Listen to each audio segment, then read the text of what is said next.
नमस्ते गाइस, और आज की फाइट वीडियो में सबसे पहले बात करते हैं light heavyweight champion Alex Pereira के बारे में। तो रिसेंटली ये रिवील होता है कि एलेक्स परेरा ने डायना वाइट को कन्विंस कर लिया है कि उसे $303,000 का बोनस मिलना चाहिए। UFC 300 में फाइटर्स को मिला था 300K का बोनस, बट एलेक्स परेरा ने ये बोनस को भी सरपास कर दिया है, जहां पर यिरी प्रोहास्का को नॉकआउट करने के बाद उसे मिला है $303,000 का बोनस। तो अगर इंडियन रुपीस में इसको देखें तो ये बोनस अप्रोक्सीमेटली बनता है 2.5 करोड़। अब इस 303 के कार्ड के बाद फाइटर्स को कितना मनी मिला है, उनकी न्यू रैंकिंग्स क्या निकल के आई हैं, तो अभी जब मैं ऑडियो को रिकॉर्ड कर रहा हूं एज ऑफ नाउ अभी न्यू रैंकिंग्स होगी या फिर पाउंड फॉर पाउंड रैंकिंग होगी, इनका कोई भी अपडेट नहीं आया है। तो इसीलिए UFC 303 में फाइटर्स की सैलरी होगी या फिर न्यू रैंकिंग्स होगी, उनकी सेपरेट वीडियो कल आएगी। और अब बात करते हैं पॉसिबल एलेक्स परेरा का नेक्स्ट ओपोनेंट यानी कि मैगोमेड अंकलाइव के बारे में। तो कल की वीडियो में मैं ये कवर कर चुका हूं कि मैगोमेड अंकलाइव ने क्या कहा था एलेक्स परेरा के बारे में, जहां पर उसने एश्योर किया था कि वो फाइट में रेसलिंग नहीं करेगा।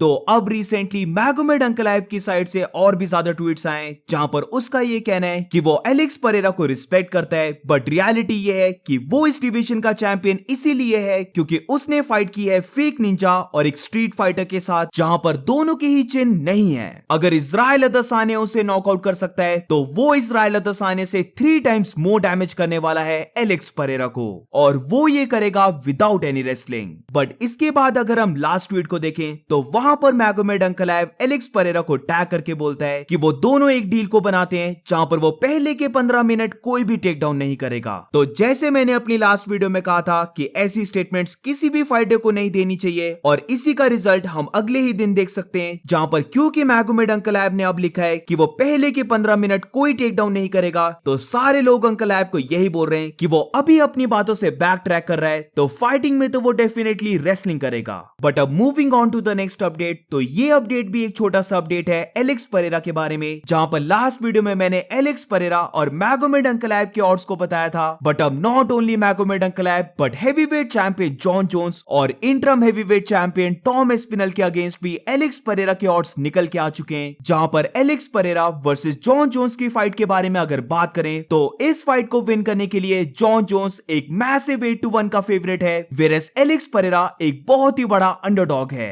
अब टॉम एस्पिनल के अगेंस्ट अगर एलेक्स परेरा को देखें तो यहां पर भी ऑड्स का गैप बहुत ही बड़ा है, जिधर टॉम एस्पिनल इस फाइट को विन करने के लिए एक मैसिव 4-1 का फेवरेट है, वेयरएज जॉन जोन्स के ही तरह यहां पर भी एलेक्स परेरा एक बहुत बड़ा अंडरडॉग है। मैगोमेड अंकलाइव भी यहां पर 2.5-1 का एक डिसेंट फेवरेट है और एलेक्स परेरा 2-1 का एक अंडरडॉग है। तो हम बेसिकली बोल सकते हैं कि सारी एलेक्स परेरा की पोटेंशियल फाइट्स में एलेक्स परेरा एक बहुत बड़ा अंडरडॉग है। आज की नेक्स्ट फाइट अपडेट एक काफी शॉकिंग अपडेट है, जहां पर अब बात करते हैं माइकल चैंडलर, कॉनर मैग्रेगर और लाइटवेट चैंपियन इस्लाम माचेव के बारे में। तो 303 के कार्ड में माइकल चैंडलर भी प्रेजेंट था, जहां पर उसका ये कहना था कि इस इवेंट के बाद उसकी मीटिंग होने वाली है डायना वाइट के साथ और उसके वर्सेस कॉनर की न्यू डेट लोड हो रही है। बट अब रिसेंटली माइकल चैंडलर एक काफी बड़ा ट्वीट करता है, जहां पर उसका ये कहना था UFC ने उसे बहुत बड़ी अपॉर्चुनिटी दी है लाइटवेट चैंपियन इस्लाम माचेव के साथ अक्टूबर के मंथ में फाइट करने की। अब ये चीज बहुत बड़ी है और इसके ऊपर मैं आऊंगा,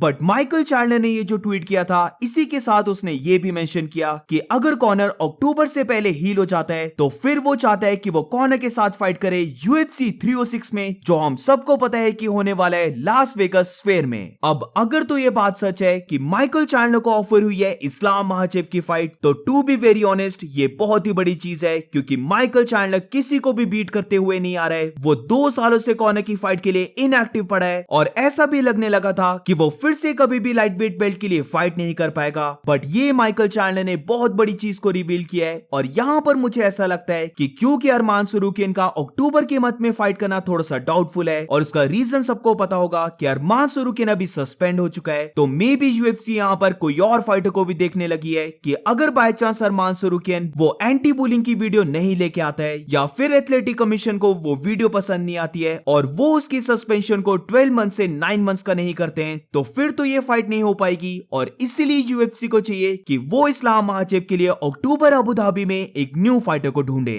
तो मे बी यहाँ पर माइकल चैंडलर को अपॉर्चुनिटी मिल सकती है, बट ऑल्सो यहाँ पर जैसे चैंडलर ने कहा था कि अगर कॉनर हील हो जाता है तो फिर वो कॉनर के साथ ही फाइट करेगा। बट यहाँ पर बात आती है माइकल चैंडलर और इस्लाम महाचेव के बारे में, जिधर माइकल चैंडलर ये कहता है कि वो 8 सालों से इस्लाम महाचेव को टारगेट कर रहा है और मिजोर रेसलिंग दागिस्तानी सांबो को किसी भी डे पर हरा देगी। अब आई डोंट नो यहाँ पर माइकल चैंडलर कौन सी स्टेट की रेसलिंग बोल रहा है, तो इसे बेसिकली मान लो American wrestling. Also Michael Chandler ये कहता है कि उसे सेंटर ऑफ द ऑक्टेगन या फिर केज की साइड कहीं पर भी ले जाओ वो टेक डाउन होता ही नहीं है और वो इस्लाम महाचेव को फिनिश कर देगा। ऑल्सो यहाँ पर चैंडलर इस्लाम महाचेव की इस वाली फोटो को शेयर करता है और मेंशन करता है व्हाई नॉट, जिसका यही मतलब है कि उन दोनों की फाइट क्यों नहीं हो सकती। अब जो नेक्स्ट अपडेट है वो भी इन तीनों फाइटर्स के बारे में, बट यहाँ पर ऐड होता है डस्टिन पोरियर, क्योंकि डस्टिन पोरियर ये अनाउंस करता है कि वो रिटायरमेंट नहीं ले रहा है बल्कि वो रेडी है अपनी आखिरी फाइट करने के लिए। तो ये डस्टिन पोरियर की लास्ट फाइट रहने वाली है, जहां पर ये अनाउंसमेंट करने के बाद डस्टिन पोरियर काफी बिग नेम्स को कॉल आउट करता है, जहां पर वो कॉल आउट करता है लाइटवेट चैंपियन इस्लाम महाचेव और कॉनर मैकग्रेगर को।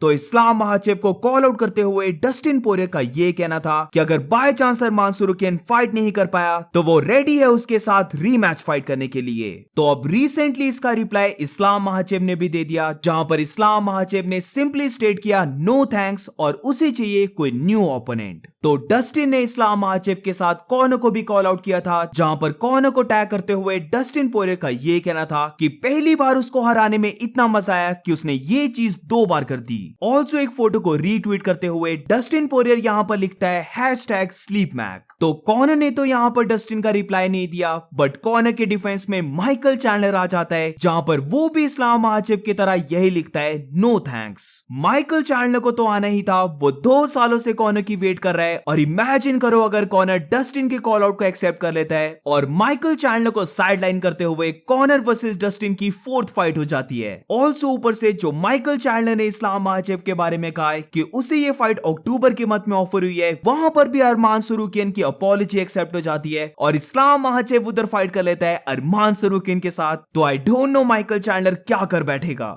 तो अब क्योंकि यहाँ पर चैंडलर ने नो थैंक्स के साथ डस्टिन पोरियर को रिटायर होने के लिए भी बोल दिया था, तो यहाँ पर डस्टिन पोरियर एक पिक को शेयर करता है और ये मेंशन करता है कि इस फाइट में उसने उसे चोक आउट किया था और उसके बाद से माइकल चैंडलर ने फाइट ही नहीं की है। तो बेसिकली यहाँ पर चैंडलर डस्टिन को रीमैच के लिए कहता है, और दूसरी साइड से डस्टिन पोरियर ने जैसे माइकल चैंडलर को बीट किया था तो उन्हीं की फोटोज को डस्टिन रीट्वीट करता है। आज की नेक्स्ट फाइट अपडेट में बात करते हैं फेदरवेट फाइटर्स मोव्जा रिवलॉइव और डिएगो लोपेस के बारे में। तो मोव्जा रिवलॉइव ने डिएगो लोपेस को कॉल आउट किया, जहां पर मोव्जार का ये कहना था कि वो डिएगो लोपेस को एक और चांस देना चाहता है, जहां पर एल्जुमेन स्टर्लिंग उसके साथ फाइट करने को डक कर रहा है, तो इसीलिए वो डिएगो लोपेस के साथ रीमैच करने के लिए रेडी है, जहां पर वो उसे कॉल आउट करता है UFC 306 में और इस बार वो उसे फिनिश कर देगा। तो डिएगो लोपेस ने भी मोव्जार का रिप्लाई दिया है, जहां पर डिएगो लोपेस का ये कहना था कि क्या मोव्जार को ये रियलाइज हो चुका है कि UFC उसके ऊपर तभी अटेंशन को पे करती है जब वो उसका नाम लेता है। क्या वो स्केर्ड है कि टुमारो मॉर्निंग जब न्यू रैंकिंग्स आएंगी तो वो उसे रैंक में ऊपर हो जाएगा।